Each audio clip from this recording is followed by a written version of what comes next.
Well, do you remember where we were? When he walked back in, he said, "You took your time. I've been waiting for you. Now we can go home." Chapter 2 of The Visit. Adrian Plass. On the day that our founder caused such an uproar by returning to church in person, I nearly lost the chance to be with him, largely because I couldn't accept his refusal to fit in with what I wanted.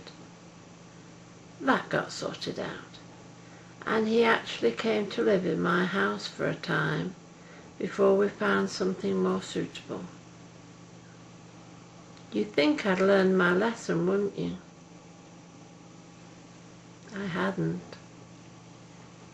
I lived with him, I worked with him, I saw him do some amazing things, and I grew to love him even. But I became increasingly infuriated by the way he was distracted by trivial things, or what I saw as trivial things. I still hadn't learned that everything he did had a reason. Always. As a result of that, the anger was building up inside of me, and I lost him once again, and this time it was nearly for good. It happened a few months after his arrival, before he became really well known, and it happened in London. He'd never been there before, and now he had been asked to speak to a group in the city. So he went, and I went with him. He wasn't always very practical about things like money and tickets and time, and my job was simply to make sure he got to where he was supposed to be. We had to go to King's Cross, then on to Victoria on the tube. At the end of our journey, that was difficult enough. I was tired and the train was packed, and when we finally arrived, he kept stopping on the platform and staring at people as they crushed around and past him. Each time I managed to sort the tilt in him, to motion him again. But when we were nearly at the foot of the escalator, he stopped again and stood like a rock in the rapids, refusing to budge. We were late again, and I could feel my patience fading as the knot of anger that seemed to be there all the time nowadays was tightened just a little bit more.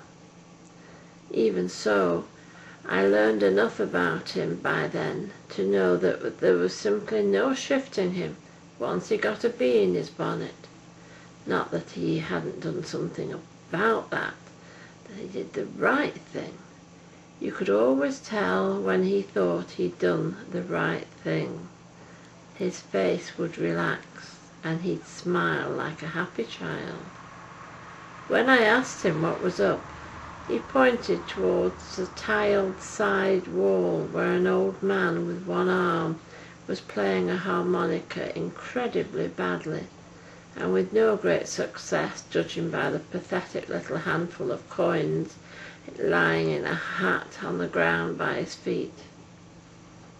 He looked at the old man for a moment, and then he turned to me with a rather desperate look and said, "What are we supposed to do?"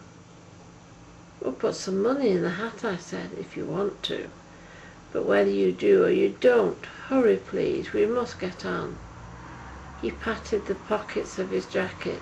It was rather a smart jacket actually, and I'd managed to persuade him to buy one really smart thing to wear for occasions like the one we were heading for. "I haven't any money," he said. "Have you?" We edged over to the man and dropped something in his cap.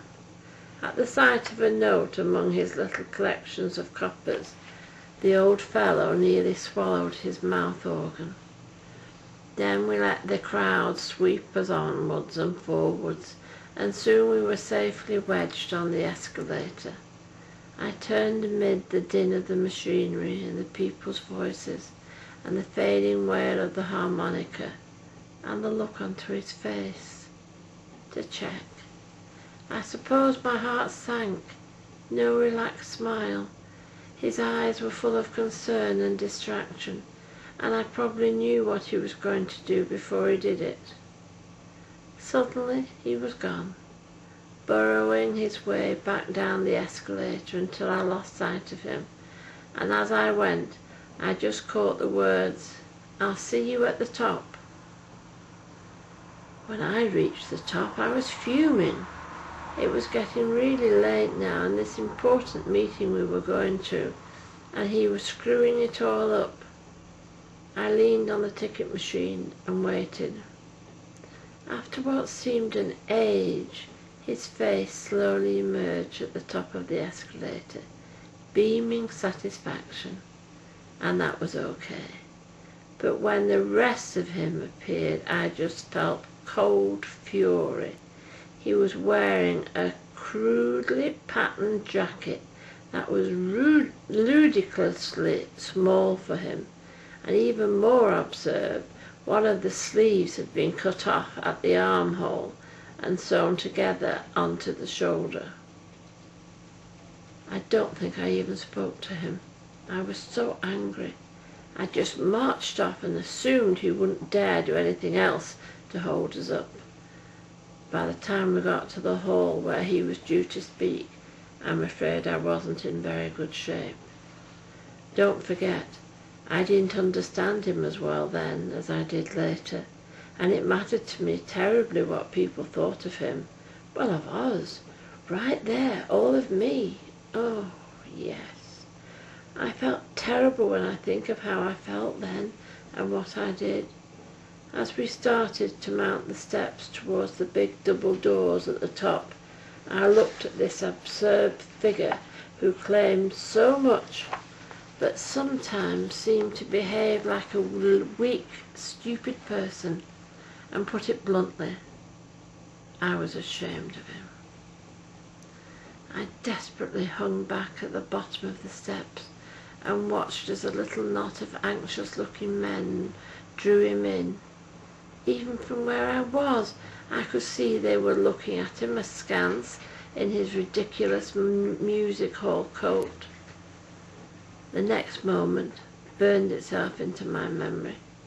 He turned around and looked in my direction, not with anger or annoyance, but with bewilderment and need. He needed his friend with him in those strange surroundings. But by then I'd drawn back out of sight into the darkness, and I wasn't there. It was then that I lost him. Not on the escalator. I didn't wait for him to come out that night, and to this day I don't know how the talk went, or how he got home without a ticket or anything. I didn't try to contact him again. I stopped going to church. I avoided places where we might have met. I spent the next few months trying to convince myself I was better off without him, but I suppose, secretly, I knew that I'd lost the most important thing I'd ever had. It was the second time I'd walked out on him since we met, and I assumed he wouldn't be very interested in seeing me after I'd deserted him when he needed me most. By the time I did meet him again, he'd become well known all over the country. He'd made a lot of friends, and a few rather heavy enemies as well. What with the healings and the big meetings, he was always in the papers or on the television, and every time I saw his face, a huge grief welled up inside of me, and I had to do something else quickly. I'd cut myself off because of a stupid jacket and my own foolish pride. I cursed myself over and over again. One summer morning, when work had taken me back to London, I went for a stroll in the park near my hotel, and there he was, sitting all alone on a bench beside the path. He was gazing at an unopened letter, held at arm's length as though it was about to explode. Everything in me, except the small part that really matters, decided to turn back before he saw me. I didn't. I walked forward and sat down quietly but rigidly beside him, my whole body and mind clenched against rejection. The expression on his face when he turned his head was not one of surprise. It was a mixture of deep pleasure and relief, and not a trace of resentment. I was too near to tears to speak, but he handed me the letter and said, "I'm afraid this may be bad news. Would you open it and tell me, please?" He turned his head and stared sightlessly over the park while I opened the letter with rather shaky hands and read it out aloud. It was bad news. One of his closest friends, someone who had welcomed him and shared his vision from the beginning, had died quite suddenly after a massive heart attack. As I finished reading the letter, a strange thing happened. He closed his eyes and sighed from somewhere deep inside of him. Simultaneously, a breeze moved across the grass and ruffled the leaves of the trees that lined the path. It was as if even the natural world was gently sighing in sympathy with him. Then the moment was past. He turned back to me and said, "I'm glad I've had this time for a little pain, and I'm glad you were here with me. Now." "Now?" I said. "What do you want me to do now?" "Do? I want you to do what you always did. I'm seeing people all the time, every day. I want you to organize me, bully me, help me to help them. You can even choose my jackets for me if you like." I had to ask him, "Look, could you just tell me, on the day in the tube, why was it so important for you to go back and swap jackets? It seemed such a pointless gesture. I mean, what was the use of a jacket with two sleeves to a man with one arm?" He looked at me steadily for a moment and then smiled shyly. "None," he said. "Actually, I didn't go back to swap jackets, but in the end I felt I had to." "Had to?" His smile broadened. "You can't leave a man with a new arm and no sleeve to put in it, can you?" He took the letter and the envelope from my hand, stood up and dropped them deliberately into the litter bin by my seat. "Are you coming?" he asked, and he stepped purposely into the sunshine across the park. Without a word I got up and I followed him towards the city. Hallelujah.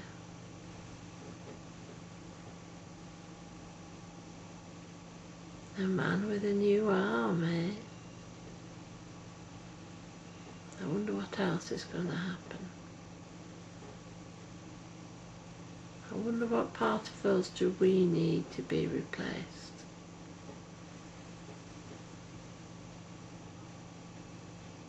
It doesn't always need to be something in the physical sense, does it?